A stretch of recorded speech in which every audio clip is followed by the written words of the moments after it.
हे friends, अस्सलाम वालेकुम। Recipe के इस किचन में खुशामदीद। एक मज़ेदार सी रेसिपी के साथ हाजिर हूँ जिसे आप झटपट से बनाएंगे। इतनी चटखारेदार, इतनी लजीज कि आप पराठे उसके साथ नान छोड़ देंगे, लेकिन इसको जो है वो आप चम्मच से भी खाना पसंद करेंगे। तो सबसे पहले इसके लिए मैंने बिस्मिल्लाहिर्रहमानिर्रहीम आपके सामने ये दिखा रही हूँ आपको कि मैंने बैंगन लिए हैं।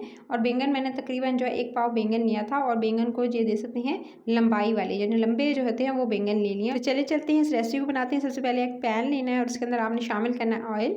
आपने आधा कप ऑयल का शामिल करना है और उसके अंदर एक दरमियानी साइज़ का प्याज, उसको आपने छोटा छोटा चॉप्ड करके इसके अंदर शामिल कर देना है। प्याज को इसके अंदर शामिल करेंगे। और अच्छा, इस रेसिपी में प्याज का कलर जो है थोड़ा डार्कर मैं होने दूंगी। अगर आप चाहें तो आप लाइट जो है वो ब्राउन की तरफ या लाइट गोल्डन की तरफ जो कलर है उसकी तरफ भी आप जा सकती हैं। प्याज को मैंने इतना फ्राई करना है कि इसका कलर जो है थोड़ा सा जो है डार्कर की तरफ हो जाए, यानी ज़्यादा जो गोल्डन मैंने इसमें किया है। आप भी इस तरह से कीजिएगा, टेस्ट बहुत अच्छा आएगा। उसके बाद आपने इसके अंदर 1 टीस्पून सफ़ेद ज़ीरा इस्तेमाल करना है। अदरक और लहसुन का पेस्ट 1 टीस्पून भरकर आप इसके अंदर शामिल कर दीजिएगा। जैसे ही हल्का सा प्याज़ों का कलर जो है चेंज होने लगे, आप ये दोनों चीज़ें इसके अंदर शामिल कर देनी है और इसकी आपने भुनाई स्टार्ट कर देनी है।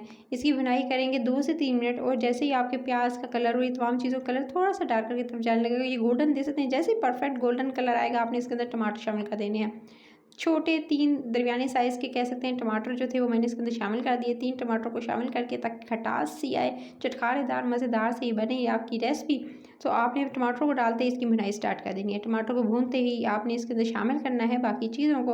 अच्छा, इसके अंदर स्पाइसेस जो जाएंगे, जो मसाले होंगे, उसमें आपने सबसे पहले आपने ऐड करना है भुना हुआ, और लेकिन उसका पाउडर होना चाहिए धनिया, वो ऐड करना है। भुना हुआ जो पाउडर है और धनिया का वो 1 टीस्पून, हल्दी हाफ़ टीस्पून ऐड कीजिएगा और लाल मिर्च भी 1 टीस्पून ऐड करना है आपने।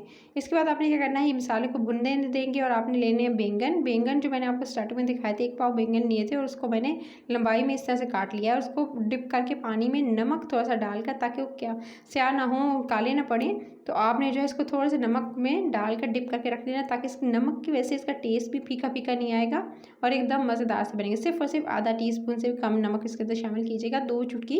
और उसके बाद आपने इसे तकरीबन 15 से 10 मिनट के लिए डिप करके ठंडे चिल्ड वाटर में रख देना है। बर्फ़ वाले पानी में रखेंगे, क्रिस्पी क्रंची भी बनेंगे और इसके अलावा इसका टेस्ट भी बहुत ज़्यादा अच्छा आएगा। मसाला हो चुका था रेडी। मैंने इसके अंदर जो शामिल की थी चीज़ें, मिर्च, उसके साथ ही हल्दी वगैरह तमाम चीज़ों के साथ जैसे बुनाई होगी, आपने इसके अंदर शामिल कर देना है बैंगन को जो आपने काट के रखे थे।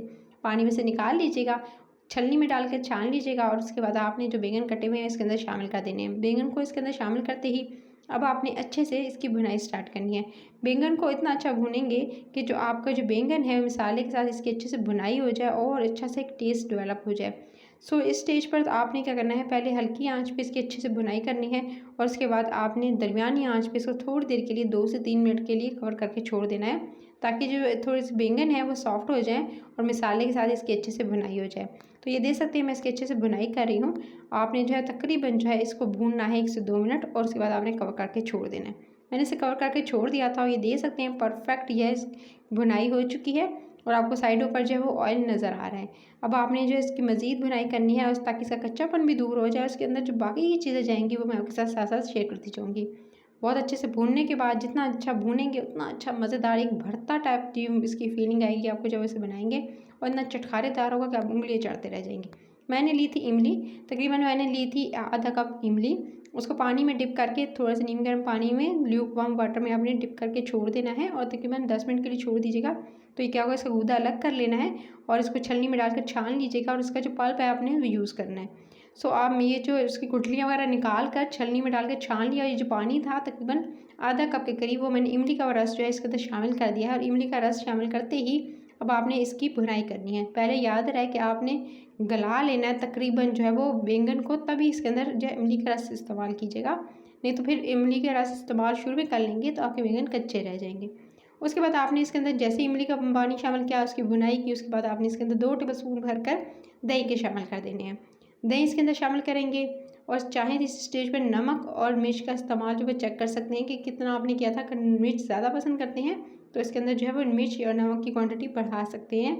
उसके बाद आपने जो है वो इसकी अच्छे से भुनाई करनी है ताकि जो आपने इसके अंदर दही शामिल किया है उसका पानी अच्छे से ड्राई हो जाएगा। इस देख सकते हैं बहुत अच्छे से इसकी भुनाई हो रही है और पानी भी आपको ड्राई होता नज़र आ रहा है। इसकी इतनी भुनाई करनी है कि एकदम भरता टाइप जो है वो बन जाए और एकदम इसको कचूमर टाइप आपने बनाना है। सो आपने इसको हल्की से दरमियानी आंच पे थोड़ी देर के लिए कवर करके छोड़ दें ताकि जो पानी भी ड्राई हो जाए और जो आप कह सकते हैं कि इसके अंदर कसर रह गई थी थोड़े कच्चेपन की, वो भी दूर हो जाएगी जो बैंगन की है। उसके बाद आपने इसके अंदर शामिल करना है 1 टीस्पून के करीब आपने पिसा हुआ गरम मसाला इसके अंदर शामिल कर देंगे और इसकी भुनाई करेंगे। पिसा हुआ गरम मसाला बिल्कुल लास्ट में आपने शामिल करना है और फिर आपने थोड़ी सी कसूरी मेथी हाथों से मसल कर इसके ऊपर डाल देनी है। कसूरी मेथी बिल्कुल एंड में डालेंगे और इसके बाद अब आपने चूल्हा हल्का करके यानी आपने धीमी आंच करके कवर करके इसको छोड़ देना है। देखिए साइडों पर आपको ऑयल नज़र आ रहा होगा, पानी भी अच्छे से दही का ड्राई हो चुका है, बैंगन भी अच्छे से गल चुके हैं, अच्छी सी ग्रेवी रेडी हो चुकी है। तो ये परफेक्ट से मज़ेदार से बैंगन हो चुके हैं रेडी। तो ये यूनिक सा जो भरता है ये हो चुका है रेडी। अगर आप इसको एज इट इज़ बनाएंगे तो आपको इतने उंगलियां चढ़ते रह जाएंगे आपके घर वाले, और ये बिल्कुल झटपट से बन जाने वाली रेसिपी है। रेसिपी अच्छी लगी तो लाइक शेयर और चैनल को सब्सक्राइब करना नहीं भूलना है। बेल आइकन को प्रेस कर लेंगे, नोटिफिकेशन मिलेगी, मज़े मज़े की रेसिपीज़ को एंजॉय कर सकेंगे। आप इसे पराठे के साथ, नान के साथ, चपाती के साथ एंजॉय कीजिएगा। नाश्ते में इसको बहुत मज़े मज़े लेकर खाइएगा। अपना ख्याल रखिएगा। Till the next video, take care.